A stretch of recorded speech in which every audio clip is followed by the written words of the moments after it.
Say, do you want to go see a movie? Hey YouTubers, Scorptilic is here with a special edition of just another vlog on YouTube, a movie edition. Figured since the Oscars were about a week ago, I'd do a review in their honor. I was actually going to do two movies, but I've tried to do this several times, and I seem to tend to ramble a lot. So, I mean, the last video I did where I did two movies was like 9 minutes long. So I'm just going to do one, and then I'll just do the other one later.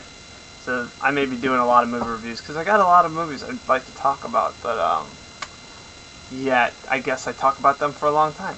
So the one I'm gonna do today is the Best Picture winner, No Country for Old Men, which came out, I think, is either late 2007 or early '08. I think it was late 2007. It's the last winter, which I guess is still technically winter, but like December or something.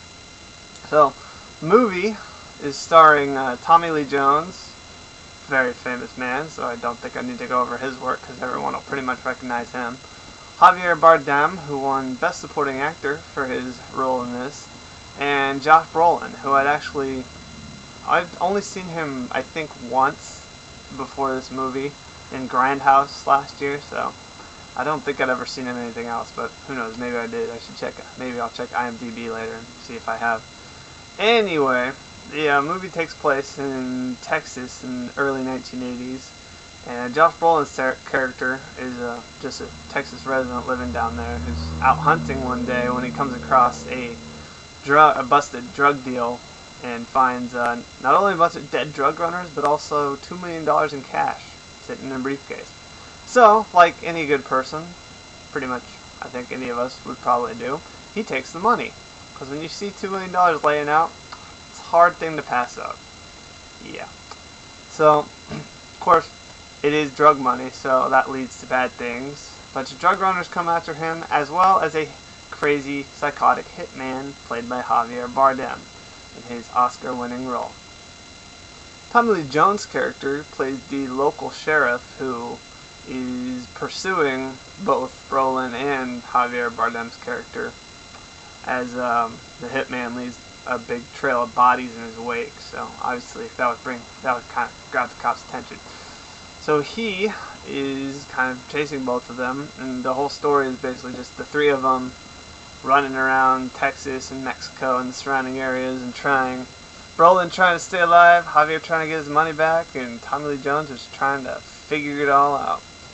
It's an interesting movie. I mean, it's very good. There are very good performances by all three actors, which is to be expected. It's Javier Bardem. It brings a very calm and chilling demeanor to his character, so it's completely worthy of the Oscar that he received. I mean, the guy, it's not like shaky, out there crazy like Brad Pitt in 12 Monkeys. It's like much more reserved, subtle, like the snake cold is going to strike you in a second crazy. Like, there's one point in the movie where a character played by Woody Harrelson, a fellow hitman, asks Javier's character if he realizes just how crazy he is, and you kind of get the feeling that he probably doesn't, and that's just how it works for him. I mean, it works out fine, I guess. I mean, the way he kind of kills with that detached sense, it has this twisted sense of honor that is really, really crazy. It's just kind of screwed up. But yeah, the film has sparked some controversy with the way it ends, which I believe is actually pretty true to the book, but some people have kind of didn't like the way it ended, and a lot of critics think that's part of its masterpiece, that the film is really more about the journey than the destination, which if you go by that, mindset, then yeah, movie's pretty much a masterpiece. At least that's what I've heard.